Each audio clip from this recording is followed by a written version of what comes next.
Hi, I'm Darren Clarke and this is my Northern Ireland Cloud 9.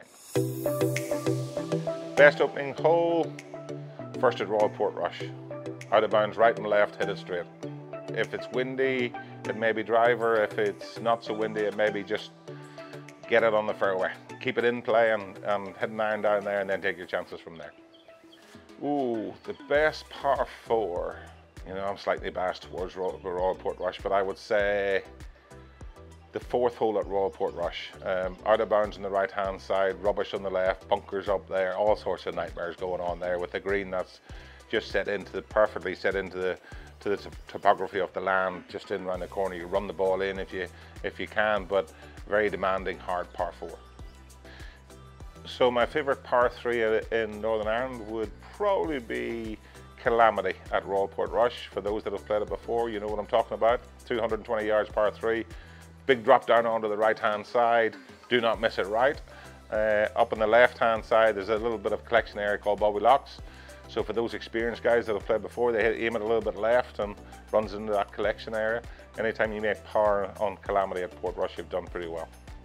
Best par 5 in Northern Ireland, I'd probably say I'd have to put the 18th at Royal County Down up there.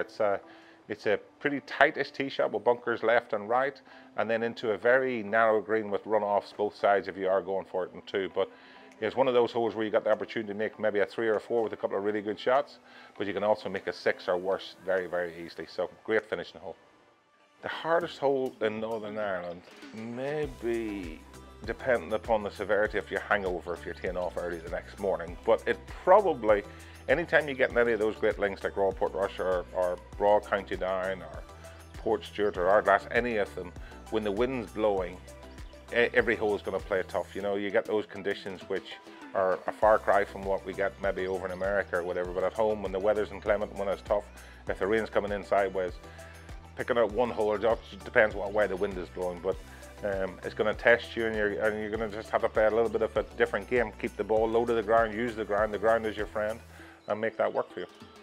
The most picturesque hole in Northern Ireland will be a big call there. You've got 2 of them, I would say. You either have the 5th hole at Royal Portrush where you tee off and you hit the mountain towards the White Rocks. You've got the Skerries in the background. It's downhill, you see everything, it's beautiful. Or the 9th hole at Royal County Down where you head up over the hill and you walk up, and it's a blind tee shot, but you walk up and you get to the top of the hill and you just look down and it's into the mountains, the green sitting down there. It's just beautiful, just stunningly beautiful. My favourite hole in Northern Ireland would probably be the last one, wherever that would be, because it therefore means that it's not too long before we go in and have a pint of Guinness, or more.